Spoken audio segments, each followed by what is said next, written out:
I still remember the sound of my father's voice that night. Cold. Loud. Final. Get out of this house, Emily. You're no longer my daughter. The words cut deeper than any knife ever could.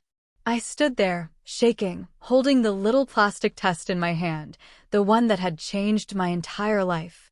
I never really imagined how I'd tell my parents about my first pregnancy, but I definitely didn't expect their reaction. That night was filled with just shock, fear, and disappointment. I was 19. Scared. Alone. And pregnant. It started months before, when I met Jake at a small cafe near the university. He was charming in that careless way, the kind of guy who said things like, "You're different," and made you believe it. He'd walk me home, carry my books, call me every night. He made me feel seen. Loved. I thought he was my forever. When I missed my period, I didn't panic at first. But after the third week, I knew something was wrong. My hands were trembling when I took the test. The 2 lines appeared so quickly it felt like time stopped. I called Jake that night, crying, "Jake, I'm pregnant." There was silence on the other end. Then a long sigh. He said, "We'll figure it out." For a moment, I believed him. But we became you so fast it still haunts me. He stopped answering my calls. Blocked me on social media. When I went to his apartment, he wasn't there. His neighbor told me he'd moved out a week ago. No goodbye, no message. Just gone. I kept the secret for as long as I could. I wore loose clothes, avoided family dinners, and stayed quiet. But by the 4th month, the bump was harder to hide. One evening, my mother walked into my room without knocking. Her eyes went straight to my belly. The silence that followed was heavier than any scream. My father came home later that night. I heard my mother whisper something to him. Then his footsteps, quick, angry. He burst into my room, face red with rage. "Who did this to you?" he shouted. "Dad, please." "Who?" "Jake, he." "Get out," he said. "Get out of this house before I do something I'll regret." I begged him, crying. My mother just stood there, frozen, her eyes full of shame but no mercy. My younger brother, Mark, watched from the hallway, too scared to say a word. I left that night. No money. No phone. Just a small backpack with a few clothes and the little ultrasound photo I'd gotten from the clinic. I slept behind an old church the first night. The ground was cold. My stomach hurt. I kept talking to my unborn baby, whispering, "Don't worry. Mommy's here." For weeks, I lived like that. I'd wash up in public restrooms, eat whatever I could afford from cheap diners, and sleep wherever it was safe. Sometimes, I'd think about my father's face, the anger, the disgust, and wonder if I'd ever be his daughter again. I tried calling Jake one last time from a public phone. A woman answered. "Who is this?" she asked. "I'm looking for Jake. He's my boyfriend." "Who are you?" I hung up. My hands were shaking so badly I could barely put the receiver down. I wanted to scream. I wanted to die. But then I felt the baby move for the first time, a small, gentle flutter inside me. It was like the universe whispering, "Keep going." That night, I decided I wouldn't give up. Even if no one wanted me, even if I had to crawl through life, I would fight for my baby. And I did. The months that followed were the hardest days of my life. I didn't know what hunger really felt like until I had to choose between buying food or saving for a cheap motel room. Some nights, I'd eat plain bread and drink tap water just to quiet the ache in my stomach.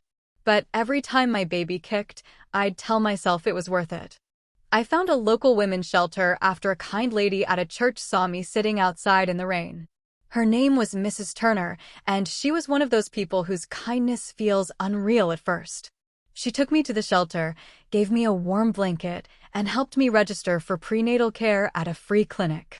That place became my safe haven. It wasn't perfect. There were crying babies, broken women, and stories too heavy to tell, but it was a roof, and that was enough.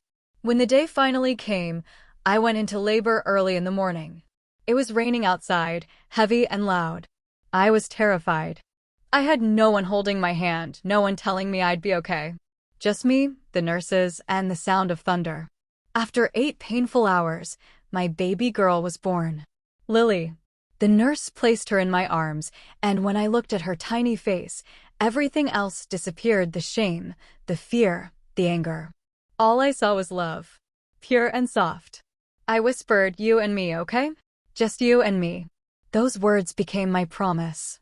I stayed in the shelter for another few months, doing odd jobs and helping with cleaning duties to earn some money. I'd hold Lily close every night, afraid someone might take her from me. When she turned 6 months, Mrs. Turner helped me find a small cleaning job in town. It paid barely enough, but it was something. Every morning, I'd strap Lily to my chest with a cloth and take the bus. I'd clean offices, toilets, and hotel rooms, anything I could. People would look at me with pity, sometimes disgust. One woman even said, "You ruined your life, didn't you?" I just smiled and kept scrubbing the floor. They didn't know that the little girl sleeping on my chest was my reason to live. Years went by slowly, one hard day after another. But I never gave up. I learned how to save every coin. I stopped buying small pleasures like snacks or new clothes. Every bit went into a jar I labeled Lily's future. When Lily was 4, I met another woman at work, Mrs. Evans, who ran a private nursing home. She saw how hardworking I was and offered me a better-paying job as a nurse aide. I didn't have qualifications yet, but she promised to train me. That job changed everything. For the first time, I wasn't living day-to-day anymore. I could afford a tiny one-room apartment. It wasn't much, cracked walls, leaky faucet, but it was ours. I'd come home tired, but seeing Lily draw on the wall with her crayons made every struggle worth it.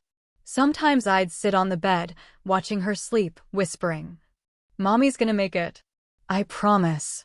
Eventually, I saved up enough to take online nursing courses at night.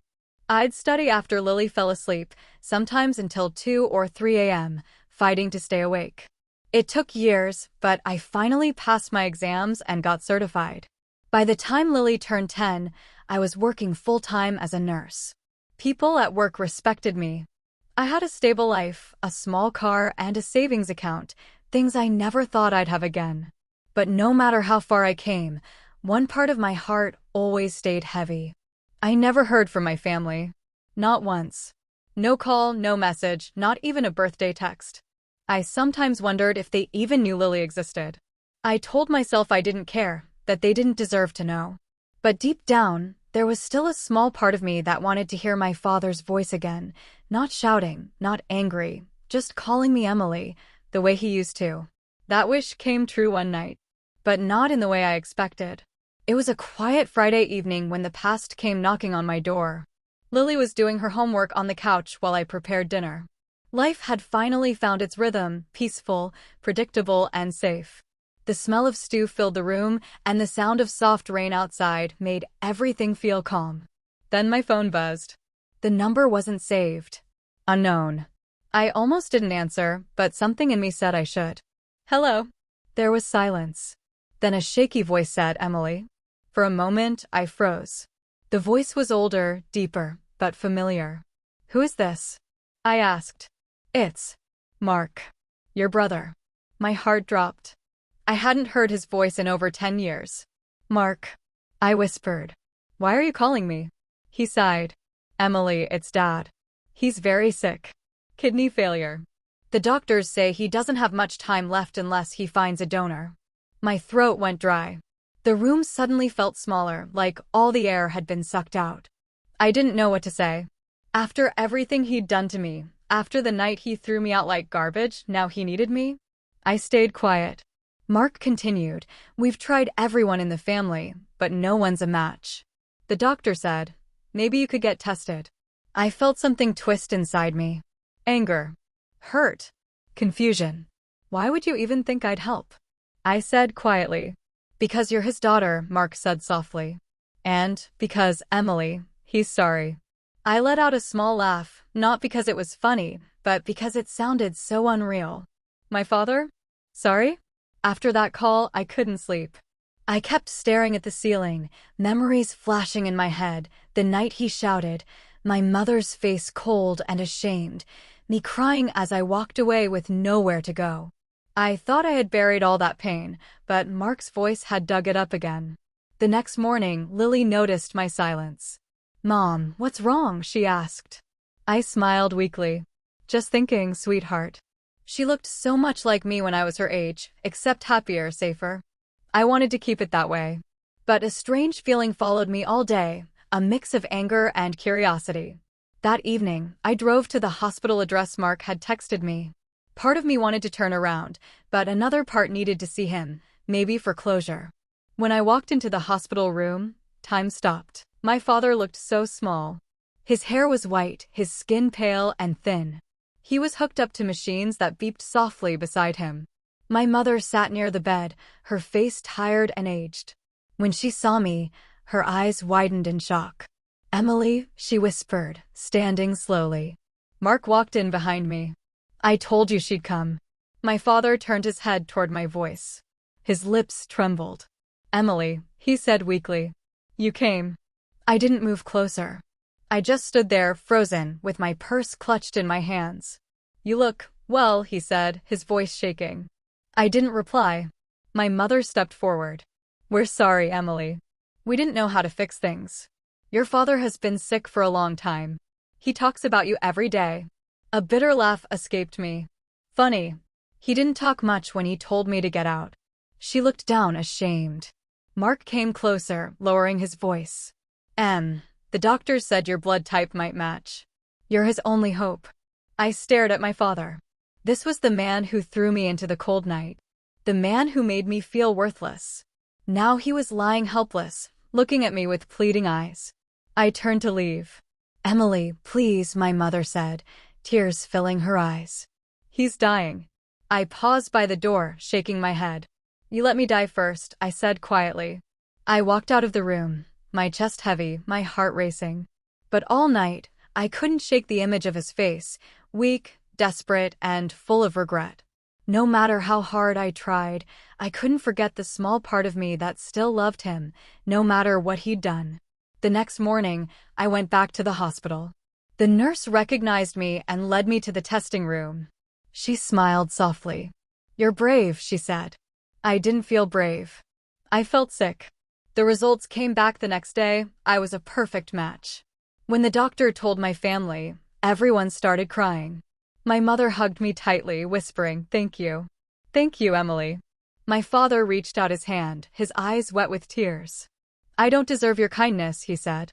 "But I'm begging you, forgive me." I looked at him for a long time. Then I said, "This isn't about you. It's about me.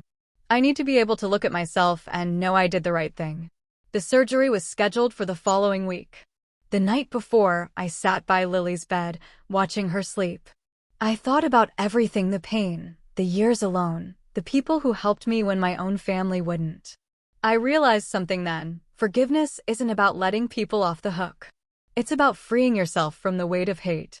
Still, I was scared. Scared of seeing him again after the surgery. Scared of what I'd feel. When I looked at my reflection in the mirror, I whispered to myself, "This ends tomorrow. One way or another." The morning of the surgery, I felt strangely calm. The hospital room was cold, but my heart wasn't. I looked around: the machines, the white sheets, the smell of disinfectant. Everything felt too familiar now. My mother sat quietly in the corner, holding a Bible. Mark was pacing. My father lay on the bed beside mine, hooked to tubes, looking more fragile than ever. When our eyes met, he smiled weakly. "You shouldn't be doing this, Emily," he whispered. "After how I treated you." I swallowed hard. "Just rest, Dad." He looked like he wanted to say more, but the nurse came in to prepare us. The moment they started rolling my bed toward the operating room, I felt tears slip down my cheeks. I wasn't crying because I was scared. I was crying because life had come full circle. Years ago, I was thrown out of this man's house, unwanted, unloved, pregnant, and broken. Now, I was the one giving him another chance at life. When I woke up after the surgery, everything hurt. My side burned with pain, and I could barely move. But when the nurse said, "It went well," I closed my eyes and whispered, "Thank God." A few hours later, my father asked to see me. They wheeled him to my room, and when I saw him, he was crying. Not the angry tears I remembered, but real ones. He reached out his trembling hand. "I don't know how to thank you," he said. "You saved my life, Emily. And I don't deserve it." For the first time in years, I held his hand. His skin was rough, his grip weak, but I could feel the warmth, the same warmth I once clung to as a child. "I forgave you a long time ago," I said softly. "But I had to forgive myself first." My mother stood behind him, crying quietly. "We were wrong, Emily. So wrong. We let shame blind us. Can you ever forgive us?" I nodded. "I already have." The room went silent, except for the sound of machines beeping. It wasn't an easy silence, but it was a healing one. After a few days, I was discharged. My father needed more recovery time, so I visited him every evening with Lily. He'd always ask her questions about school, her favorite food, what she wanted to be when she grew up. One day she said, "Grandpa, Mom says you used to be very strong. Were you a superhero?" He laughed softly. "No, sweetheart. But your mom is."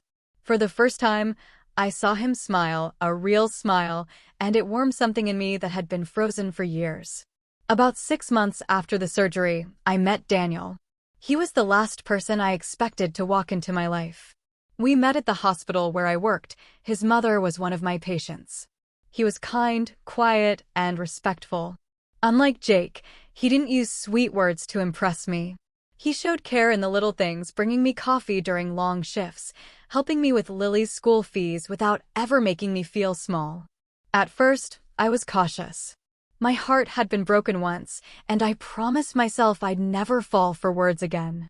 But Daniel wasn't just words. He was action. He loved Lily as if she were his own. He'd pick her up from school, attend her school plays, and always told her, "You're my favorite girl." Sometimes I'd catch him reading bedtime stories to her while she curled up beside him. Watching them together made me cry quietly in the hallway. It was something I never thought I'd have, a real family.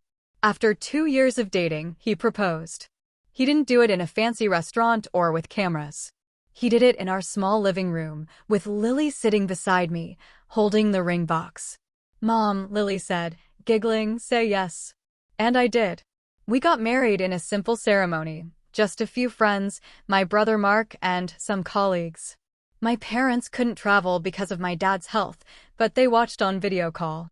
My father cried through the whole ceremony. That night, after everyone left, Daniel held me and said, "You've carried so much pain alone, Emily. You don't have to anymore." And for the first time in my adult life, I believed it. The day I truly let go. 1 year later, I visited my parents again, this time, not out of guilt or obligation, but out of peace.